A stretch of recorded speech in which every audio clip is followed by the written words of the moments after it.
news. Let's all welcome our last chair for today.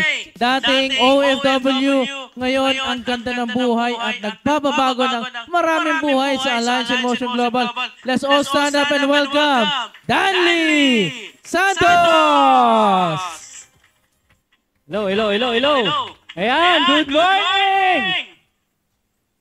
Ayan, so okay lang po ba? Milyon-milyon palakpak naman kay Sir Perry. Okay?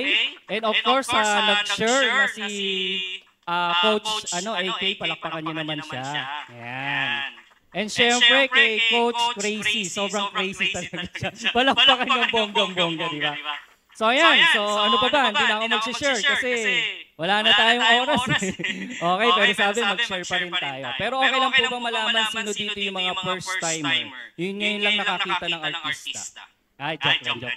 Hindi, sige po, taas ang kamay. Para lang namin yung papakainin namin. Taas kamay.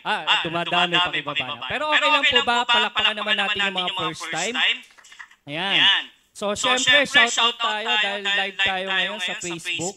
And ang daming nanonood. So, palakpakan nyo naman din yung mga sarili nyo na nandito. Bakit? Kasi nandito pa kayo. Natagalan nyo. Anong oras? So, ibig sabihin po, taga Dubai yan. So, shout out natin si Rox. Kasi kausap ko kanina, bago ako pumunta dito, nag-ondas Papino. Palakpakan nyo naman yan.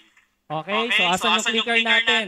Siguro, bilisan na lang natin. Sa mga hindi po nakakakilala, I'm Danley Santos po, ang province ko po, Nueva Ecija. Meron ba dito taga Norte? Ayun, palakpakan nyo naman yung mga taga Norte. Ayan, so dati ang maganda po niyan, yung nag-share kanina, former service crew. Ako po service crew din.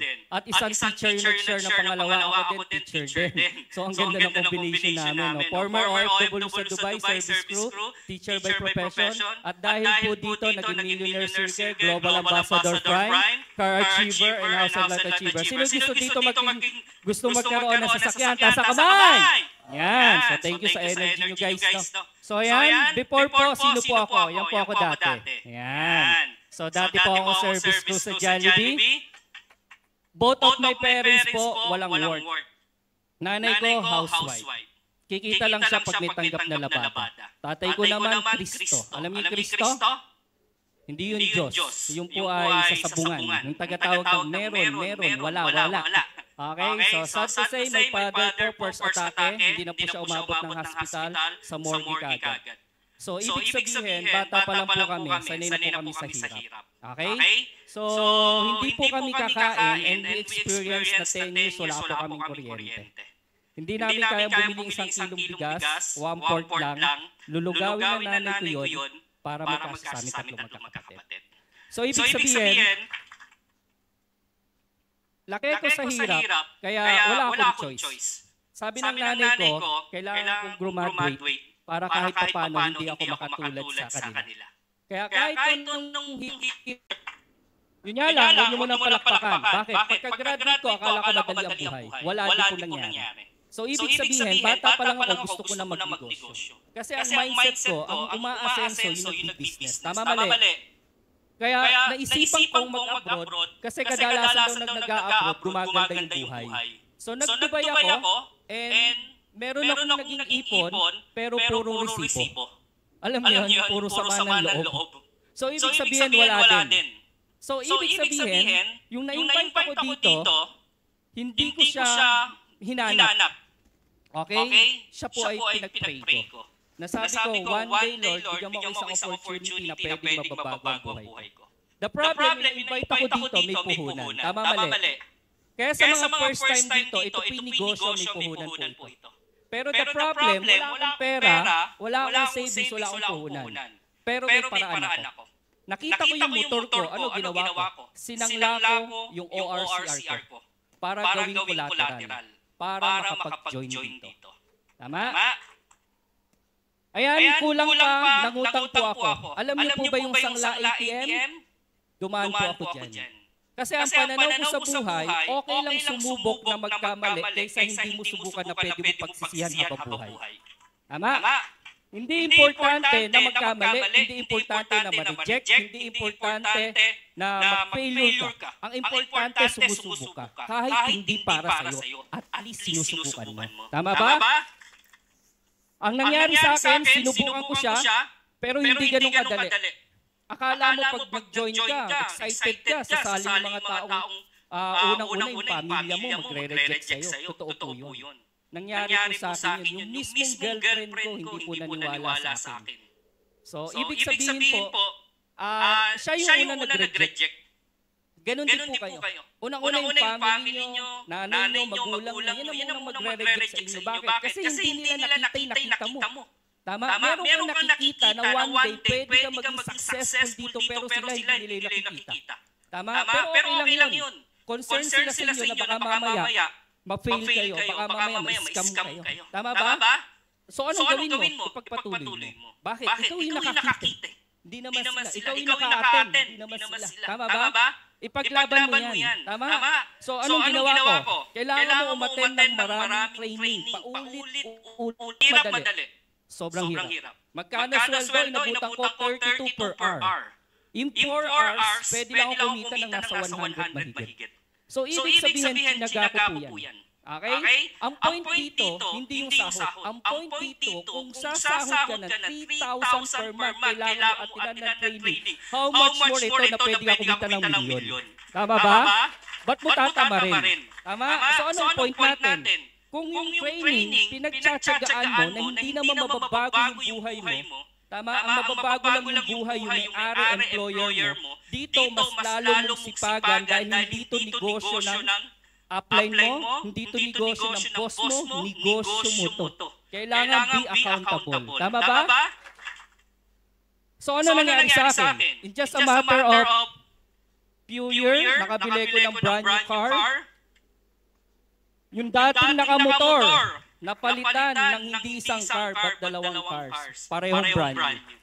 Pwede. Na-experience natin nakakuha ng bahay sa Camellia.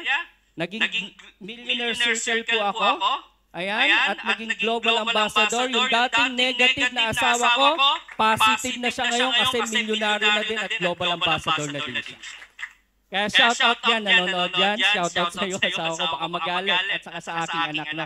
So ayan, sabi nga ni Bill Gates, if your business is not on the internet, your business will be out of business. Kung magninegosyo ka, piliin mo yung nasa online. Bakit? Ang market unlimited. Naranasan ko po magnegosyo ng tapsilog, ng bigasan, ng sari-sari store, so ng live tilapia, kahit ano pinapasok ko, pero walang nangyari. Dito ko lang napatunayan na ang negosyo, kung gusto mong umasenso, piliin mo yung online. Dahil 100% yung market mo unlimited. Tama? At yung ginawa natin sa online, mas pumutok yung check-in natin. Nagsi-6 digit po tayo. Na-experience ko po dito kumita ng 17,000 in 5 minutes. I will show this is not to brag, hindi para ipagyabang sa inyo, pero sino ba ako dati? Yung 3,000 a month, pinaghihirapan, masaya na ako, nakakain na kami. Pero yung ma-experience mo, yung 17,000 5 minutes, malaking tulong. So, ibig sabihin, experience natin kumita ng 25,000. Ang pinakamalaki ko dito, nasa 60,000 isang araw. Okay? Ang masaya dito, hindi yung kumita ka. Ang pinakamasarap dito, kaya ka kumikita kasi ang dami mo natutulungan.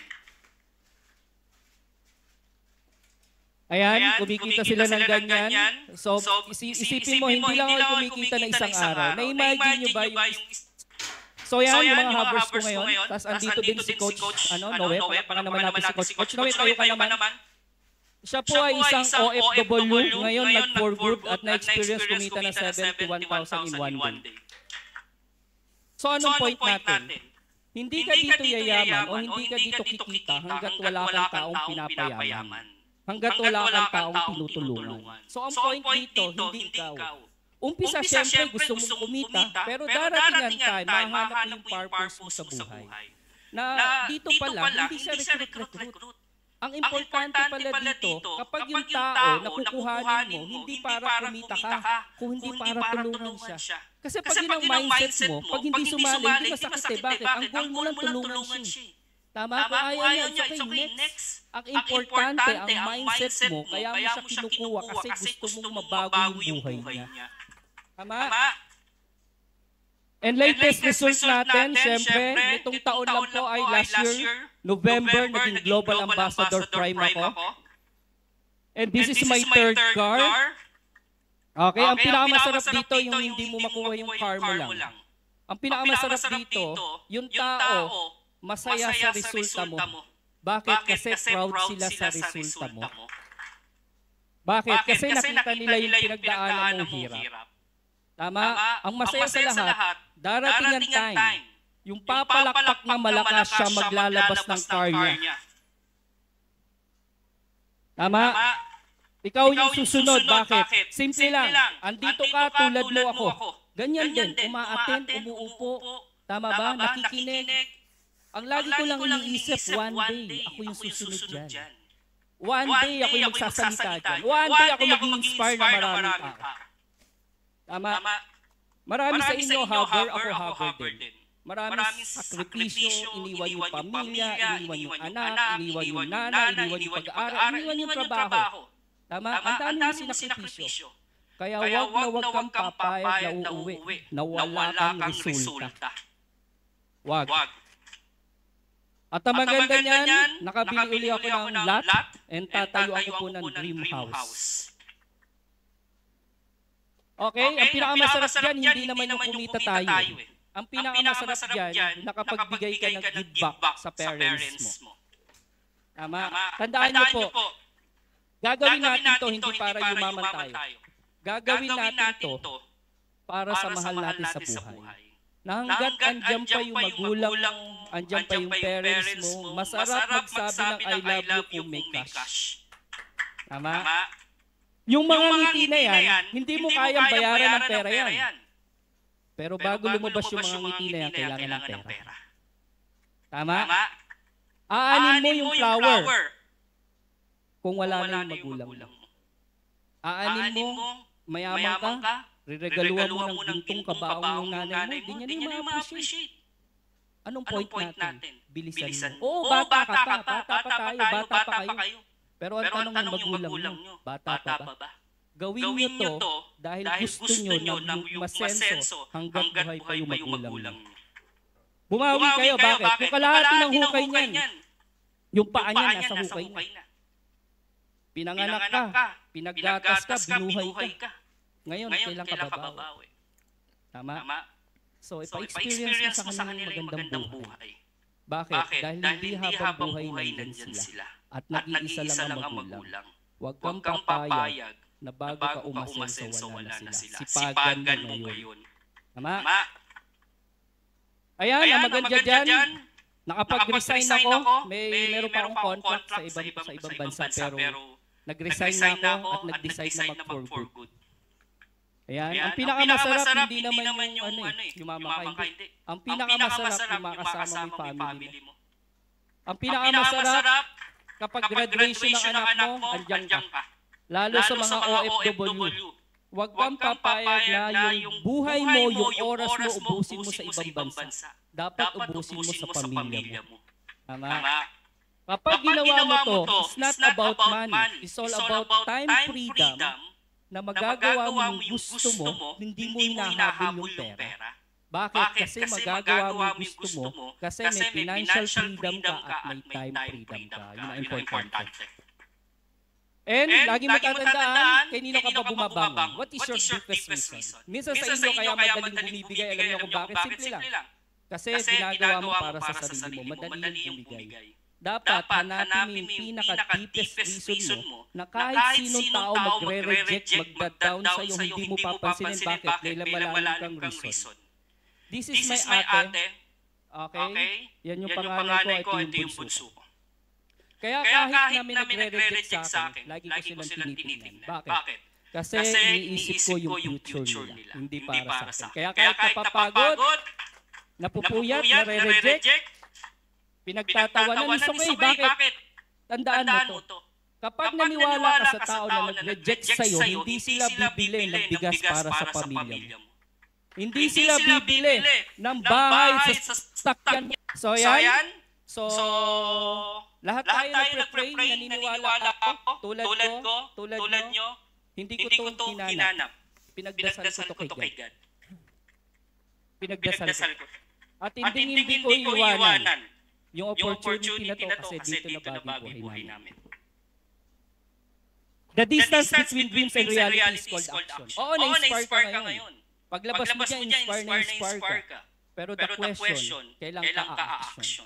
Useless yung narinig mo kung hindi ka a-action. Nasa Diyos ang awa, nasa tawang, hindi binibigay ni God kung anong pray mo. Binibigay ni God what you deserve. Kung ano yung nakikita niya, kung ano yung sipag mo, anong sakripisyo mo, yun yung pinabayaran.